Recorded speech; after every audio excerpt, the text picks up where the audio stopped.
तो welcome to all my dear student. मैं Mukesh sir आप सभी का स्वागत करते हैं स्टूडेंट आज के इस क्लास में।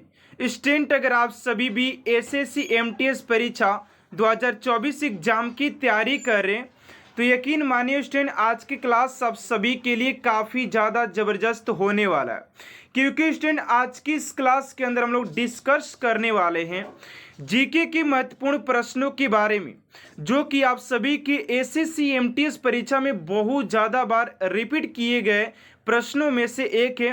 तो आप लोगों से एक ही रिक्वेस्ट है कि आज की इस क्लास को एंड तक देखिएगा, क्योंकि आज की क्लास में वो सारे प्रश्न आप सभी के लिए एग्जाम ओरिएंटेड लिया गया है। तो चलिए स्टूडेंट आज की इस क्लास को स्टार्ट करते हैं।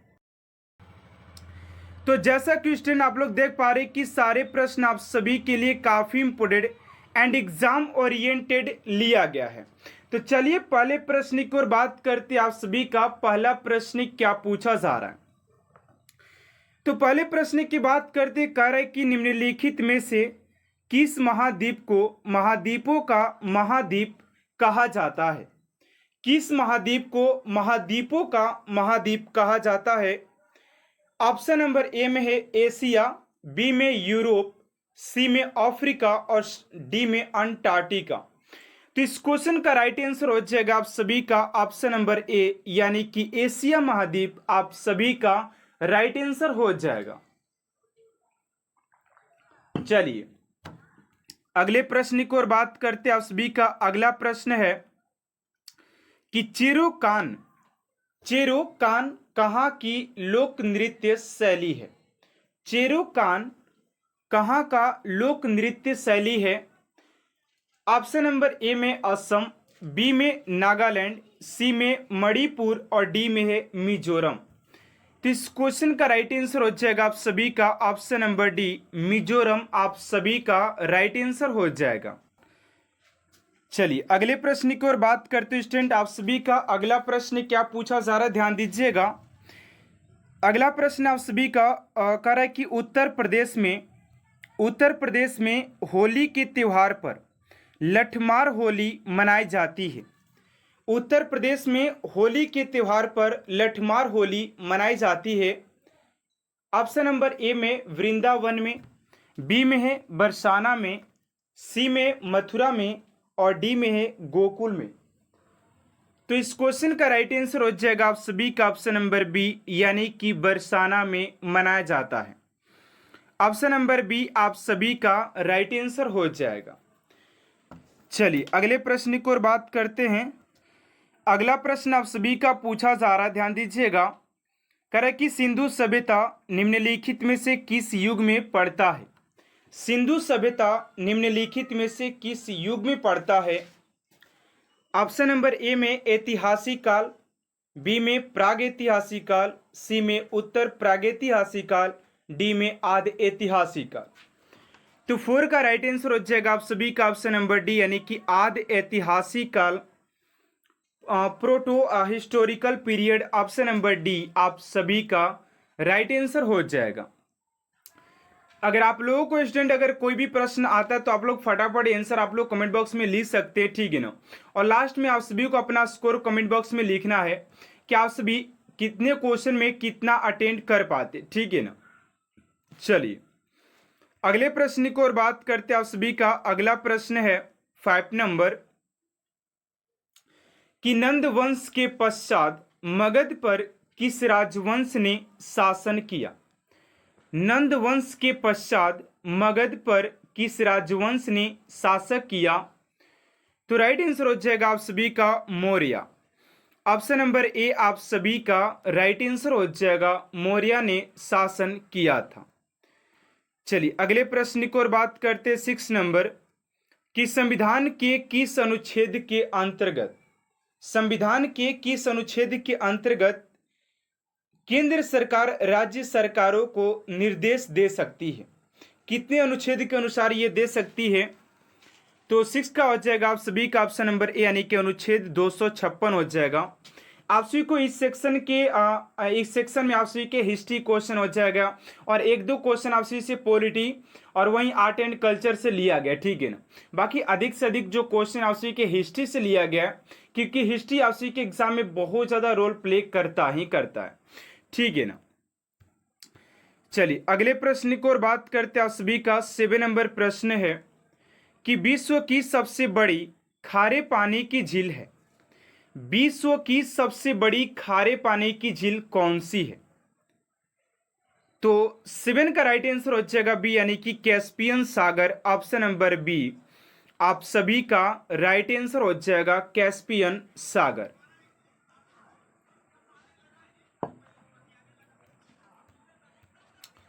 चलिए अगले प्रश्न की ओर बात करते हैं। आप सभी का 8 नंबर प्रश्न है कि निम्नलिखित में से कौन विश्व का सबसे बड़ा मरुस्थल है? निम्नलिखित में से कौन विश्व का सबसे बड़ा मरुस्थल है? ऑप्शन नंबर ए में अरेबियन, बी में कालाहारी, सी में सहारा और डी में थार। तो 8 का जो राइट आंसर हो जाएगा आप सभी का ऑप्शन नंबर सी, यानी कि सहारा मरुस्थल विश्व का सबसे बड़ा मरुस्थल में से एक हो जाएगा, ठीक है ना। चलिए अगले प्रश्न की ओर बात करते। 9 नंबर प्रश्न है कि वर्ष 1526 ईस्वी में लड़ी गई पानीपत की पहली लड़ाई में बाबर से कौन पराजित हुआ था? देखिए बाबर ने 4 युद्ध लड़ा था। पानीपत का प्रथम युद्ध, खनवा का, चंदेरी और घाघरा का युद्ध, वो चारों में विजय प्राप्त तो किया था, ठीक है ना। लेकिन यहां पर प्रश्न ये पूछा जा रहा है कि पानीपत की पहली लड़ाई जो कि 1526 ईस्वी में बाबर और किसके बीच हुआ था? तो इब्राहिम लोदी के बीच हुआ था। किसके बीच? Ibrahim Lodi. Option number A आप सभी का राइट आंसर हो जाएगा।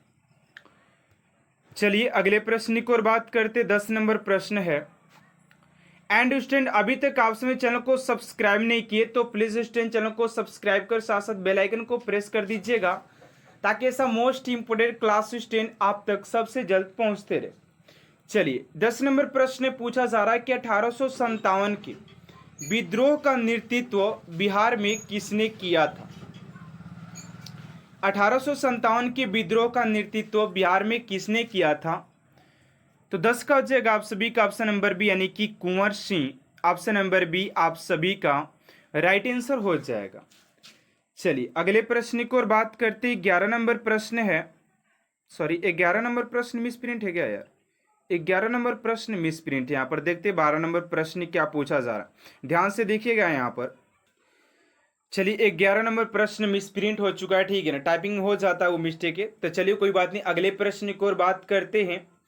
12 नंबर प्रश्न पूछा जा रहा है कि मराठा साम्राज्य की सबसे बहादुर महिला कौन थी?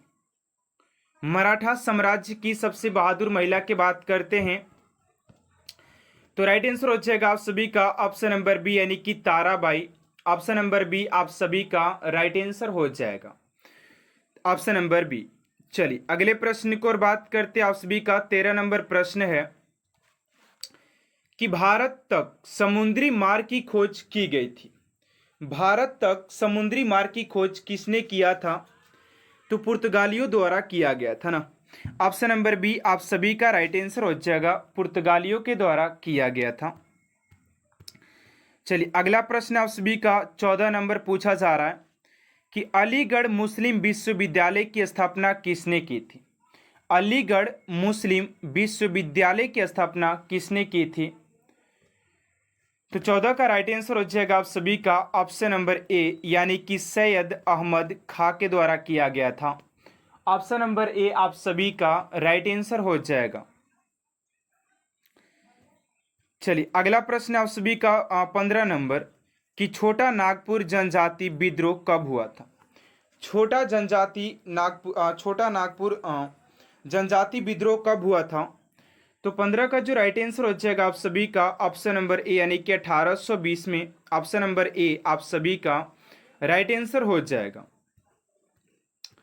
चलिए अगला प्रश्न आप सभी का 16 नंबर प्रश्न यहाँ पर पूछा जा रहा है कि उत्तर भारत की प्रथम मुस्लिम महिला शासक, दिल्ली पर राज करने वाली प्रथम महिला शासक थी।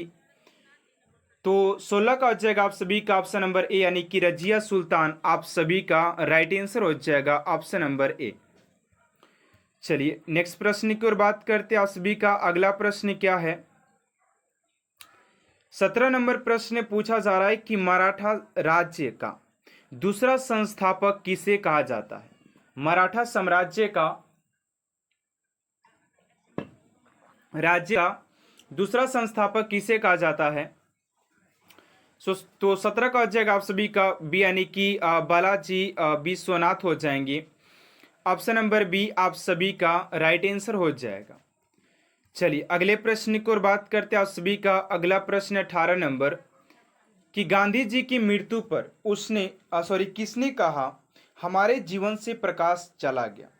महात्मा गांधी जी के मृत्यु पर किसने कहा कि हमारे जीवन से प्रकाश चला गया?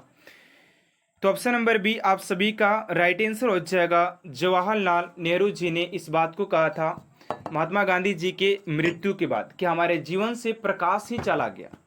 ठीक है ना। चलिए अगले प्रश्न की ओर बात करते हैं। 19 नंबर प्रश्न है, लेकिन आजकल के जो लोग मरते हैं बोला जाता है कि यार चलो बढ़िया है कि हमारे कपार से विपत ही चला गया। नहीं, उस टाइम जो ऐसे लोग थे, कुछ लोग थे जिनके चले जाने पर लोग बोलते थे कि यार मेरे जीवन से प्रकाश चला गया।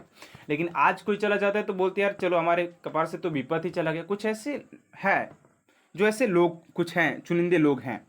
ठीक है ना। चलिए खैर अगले प्रश्न की ओर बात करते 19 नंबर प्रश्न है कि 1947 के भारतीय राष्ट्रीय कांग्रेस की दिल्ली अधिवेशन की अध्यक्षता किसने किया था? 1947 के भारतीय राष्ट्रीय कांग्रेस के दिल्ली अधिवेशन की अध्यक्षता किसने किया था? 19 को जगह बी, यानी कि राजेंद्र प्रसाद के द्वारा किया गया था। ऑप्शन नंबर बी आप सभी का राइट आंसर हो जाएगा। चलिए अगला प्रश्न आप सभी का 20 नंबर कि वर्ष 1932 में अखिल भारतीय हरिजन संघ के संस्थापक कौन थे? वर्ष 1932 में अखिल भारतीय हरिजन संघ के संस्थापक कौन थे? तो 20 का राइट आंसर हो जाएगा आप सभी का ऑप्शन नंबर हो जाएगा। तो ऑप्शन नंबर डी आप सभी का राइट आंसर हो जाएगा, महात्मा गांधी जी के द्वारा किया गया था। चलिए अगला प्रश्न है कि भारत छोड़ो आंदोलन कब प्रारंभ हुआ था? भारत छोड़ो आंदोलन कब प्रारंभ हुआ था? तो 21 का हो जाएगा आप सभी का ऑप्शन नंबर ए, यानी कि 9 अगस्त 1942 को हुआ था। ऑप्शन नंबर ए आप सभी का राइट आंसर हो जाएगा। चलिए अगला प्रश्न आप सभी का कि लोधी वंश का अंतिम शासक कौन था? लोधी वंश का अंतिम शासक कौन था? तो 22 का जो राइट आंसर हो जाएगा आप सभी का ऑप्शन नंबर डी, यानी कि इब्राहिम लोधी आप सभी का राइट आंसर हो जाएगा। चलिए अगला प्रश्न आप सभी का 23 नंबर कि निम्नलिखित में से कौन सी कृति रविंद्रनाथ टैगोर की नहीं है? निम्नलिखित में से कौन सी कृति रविंद्रनाथ टैगोर की नहीं है? तो ऑप्शन नंबर सी आप सभी का राइट आंसर हो जाएगा क्वेश्चन नंबर 23 का। करें कि कपाल कुंडला ऑप्शन नंबर सी हो जाएगा।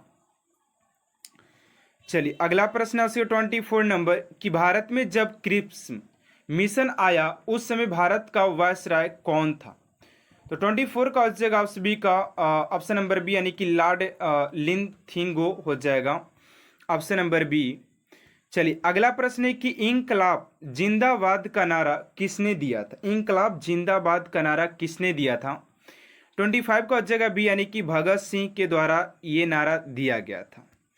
चलिए अगला प्रश्न है कि भारत छोड़ो आंदोलन के समय इंग्लैंड का प्रधानमंत्री कौन था?